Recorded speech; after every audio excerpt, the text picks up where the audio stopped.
ये कहानी है 25वीं सदी की और हम जी रहे हैं 21वीं सदी में। और यहाँ पर दिखाया गया है कि सारे ग्लेशियर पिघल चुके हैं और अब पूरी धरती पर पानी ही पानी है। समुद्र का लेवल 50,000 फीट बढ़ चुका है और जो लोग बचे हुए हैं वो लोग समुद्र में तैरती हुई बस्तियों में रहते हैं और उन्होंने अपने आप को इस वातावरण में ढाल लिया है। लेकिन एक मैथोलॉजिकल थ्योरी है जिसके मुताबिक समुद्र के अंत में एक आइलैंड है और वो जगह है जमीन, और ये सब वहाँ पर जाना चाहते हैं। जिसके बाद हमें एक आदमी को दिखाया जाता है जिसका नाम दस्तान होता है और इसके पास एक बोट है और ये वहीं एक डिब्बे में पेशाब करता है और फिर उसे एक मशीन में डाल देता है और वो साफ हो जाता है और उसके बाद ये उसे पी लेता है क्योंकि समुद्र का पानी पिया नहीं जा सकता और इस वक्त पानी की कीमत बहुत ही ज्यादा है। दस्तान को एक बोट मिलती है और उस बोट का मालिक उससे कहता है कि जब दो बंजारे मिलते हैं तो उन्हें अपने सामान की अदला बदली करनी होती है। वो कहता है मुझे नहीं चाहिए तेरा सामान,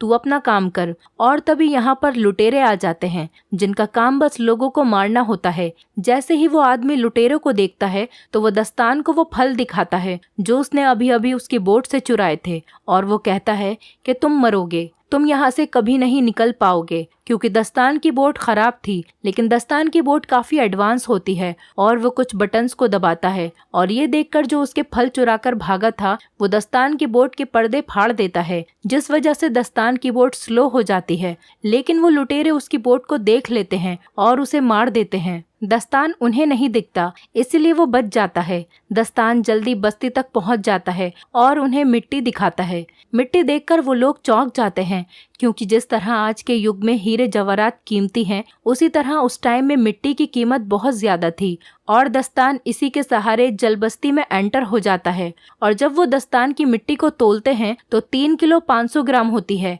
इसके बाद दस्तान को 62 सोने के सिक्के देना चाहते हैं। दस्तान कहता है कि मुझे 62 नहीं बल्कि इसके दुगने चाहिए और वो दुगने सिक्के देने को भी तैयार हो जाते हैं। इस दौर की मिट्टी इसीलिए भी कीमती है क्योंकि ये लोग मिट्टी पर कुछ उगाकर अपने लिए कुछ खाने पीने की चीजों का इस्तेमाल कर सकते हैं।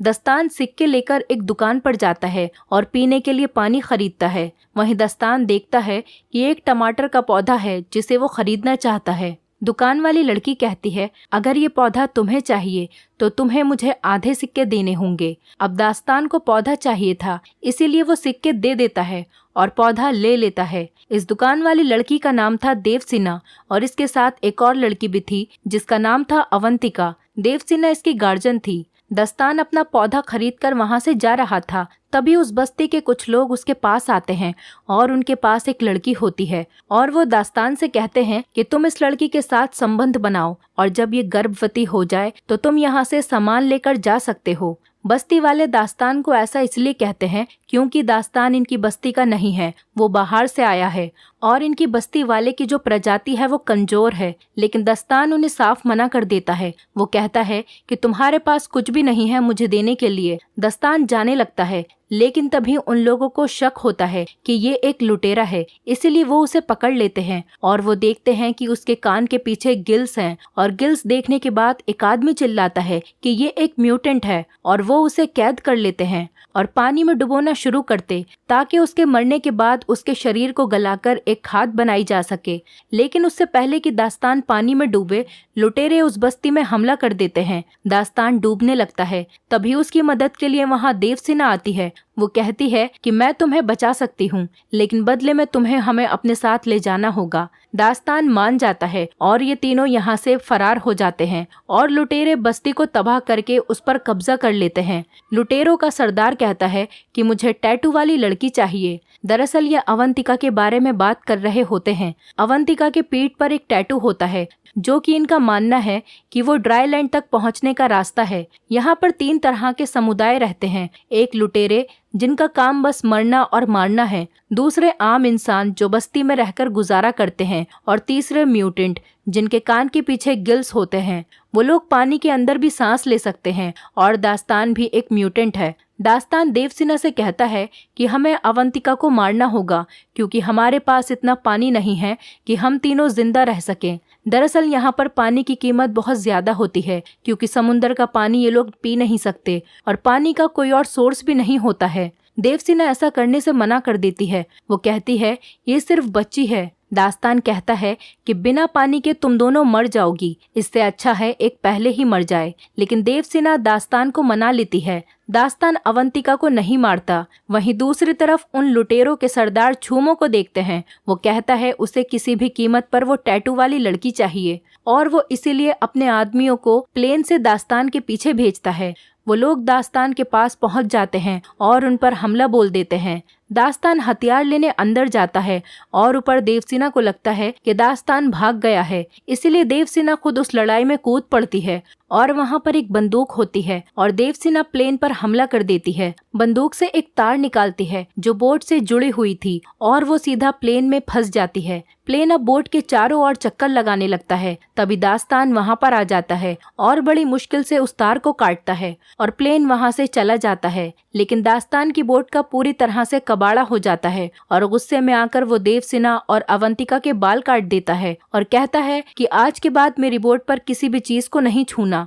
इसके बाद वो अपना सफर जारी करते हैं, जहाँ पर इन्हें एक बोट दिखाई देती है। उस पर एक आदमी होता है। देवसेना कहती है कि हमें उससे बात करनी चाहिए, क्या पता उसके पास कुछ खाने के लिए हो। हालांकि दास्तान ऐसा नहीं करना चाहता, लेकिन वो देवसेना के कहने पर उससे बात करता है। उसके पास एक बेशकीमती चीज होती है और वो होता है कागज, क्योंकि पूरी दुनिया जलाशय है और कागज बनाना नामुमकिन है। और वो आदमी दास्तान से कहता है कि मैं तुम्हें कागज दूंगा, मगर बदले में तुम्हें मुझे देवसेना सौंपनी पड़ेगी। दास्तान मान जाता है और कहता है कि आधे घंटे के लिए देवसेना तुम्हारी हुई। वो आदमी देवसेना को तहखाने में लेकर जाता है और उसकी इज्जत लूटने की कोशिश करता है, लेकिन दास्तान आ जाता है और कहता है कि हमारी डील कैंसिल हुई। वो आदमी चाकू निकाल लेता है और दास्तान पर हमला करने की कोशिश करता है, लेकिन उसकी ये कोशिश नाकाम रहती है क्योंकि दास्तान उसे मार देता है। अब दास्तान जानता है ये दोनों भूखी हैं, इसीलिए वो समुंदर में जाकर एक बहुत बड़ी मछली को मारता है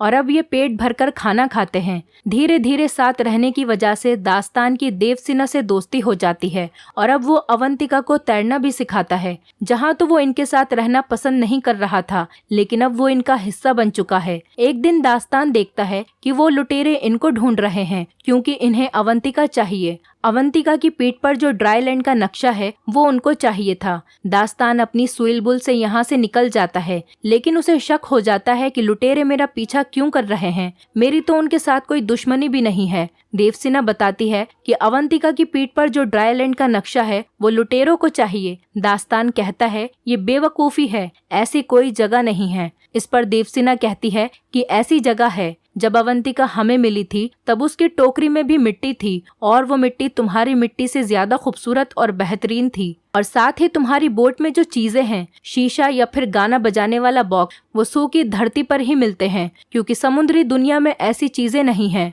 दास्तान कहता है कि आओ मैं दिखाता हूँ तुम्हें सूखी धरती। दास्तान देवसेना को एक बॉक्स में बंद करके पानी में समुद्र के तल पर ले जाता है, जहाँ पर बड़ी बड़ी बिल्डिंग्स थीं जो कि वीरान पड़ी थीं। किसी जमाने में यहाँ पर लोग रहते थे। वो देवसेना को ये सब इसलिए दिखाता है कि उसके मन में जो झूठी उम्मीदें हैं वो खत्म हो जाएं। और जब ये ऊपर जाते हैं तो देखते हैं कि लुटेरों ने इनकी नाव पर पूरी तरह से कब्जा कर लिया है। लुटेरे इनसे पूछते हैं कि अवंतिका कहाँ है। दरअसल अवंतिका लुटेरों को देखकर पहले ही नाव में छुप गई थी। देवसेना अवंतिका को देख लेती है, मगर वो छुपी रहती है क्योंकि लुटेरों पर भरोसा नहीं किया जा सकता। छूमो कहता है कि अगर ये नहीं बता रही है तो इन दोनों को जान से मार दो। और इससे पहले कि ये इन दोनों को मारते, अवंतिका बाहर आ जाती है और वो अवंतिका को कब्जे में ले लेते हैं। छूमो दास्तान और देवसेना को मारने का आदेश देता है, लेकिन इससे पहले कि वो लोग इन्हें मारते, दास्तान देवसेना को लेकर पानी में डूब जाता है। लेकिन देवसेना पानी में सांस नहीं ले सकती थी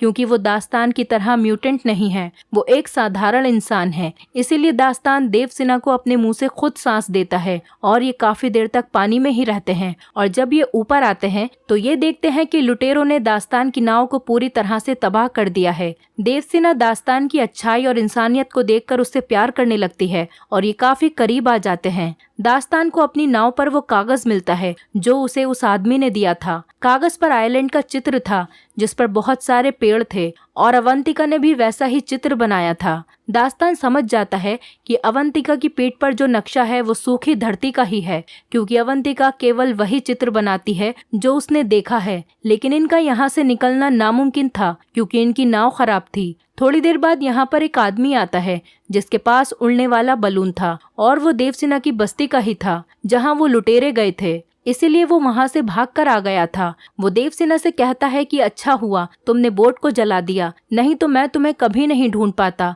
क्योंकि धुएं की वजह से ही मैं यहाँ तक पहुँचा हूँ। और वो इन दोनों को बलून पर ले आता है। लेकिन यहाँ से दास्तान डिसाइड करता है कि वो अवंतिका को ढूंढ कर लाएगा। वो उस बड़े जहाज पर पहुँच जाता है जहाँ पर वो लुटेरे थे। दास्तान चूमो के सामने खड़े होकर कहता है कि मुझे वो बच्ची चाहिए। चूमो कहता है कि बेटा अब तुम जिंदा वापस नहीं लौटोगे। दास्तान एक मशाल निकालता है और पास ही में एक टैंक में डाल देता है जिससे एक बहुत बड़ा ब्लास्ट होता है और उसके बाद सारे आदमी मारे जाते हैं। दास्तान अवंतिका को ढूंढने लगता है लेकिन वो देखता है कि चूमो अवंतिका को प्लेन में उड़ाकर ले जाता है। दास्तान प्लेन को रस्सी से अटकाकर क्रैश करवा देता है। अब ये विशाल जहाज डूब रहा था, लेकिन इससे पहले जहाज डूब पाता वहाँ पर देवसेना उड़ने वाला बलून लेकर आ जाती है और उनको बचा लेती है। और तभी जहाज पर एक बहुत बड़ा ब्लास्ट होता है जिससे लगभग सारे लुटेरे मारे जाते हैं। लेकिन चूमो अभी भी जिंदा बचा हुआ था और वो एक गन से अवंतिका पर गोली चलाता है। अब अवंतिका को वो गोली नहीं लगती, वो गोली साइड में से निकल जाती है जिसकी वजह से वो पानी में गिर जाती है और लुटेरे उसकी तरफ बढ़ने लगते हैं।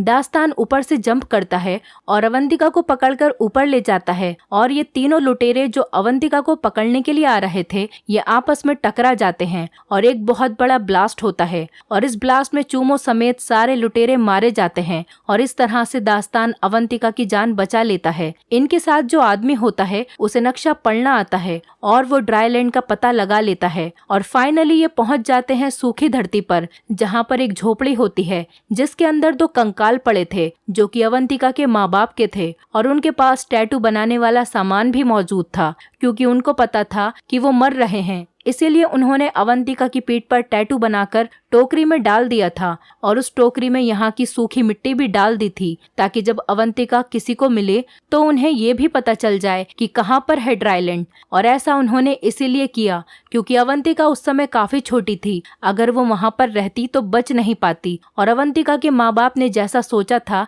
आज फाइनली वैसा ही हुआ। इसके बाद हम देखते हैं कि दास्तान को यहाँ पर बिल्कुल भी अच्छा नहीं लग रहा, क्योंकि वो इंसान नहीं गिल्स है, इसलिए वो समुंदर में वापस जाना चाहता है। हालांकि देवसेना और अवंतिका नहीं चाहती कि वो वापस जाए, लेकिन उसे जाना पड़ता है क्योंकि उसकी असली दुनिया समुंदर है। और इसी मोमेंट पर ये मूवी खत्म हो जाती है। दोस्तों, अगर आप हमारे चैनल पर नए हैं तो चैनल को सब्सक्राइब करें, वीडियो अच्छी लगी हो तो वीडियो को लाइक करें और हाँ, नोटिफिकेशन बेल को जरूर दबाएं ताकि अगली अपडेट सबसे पहले आपको मिले।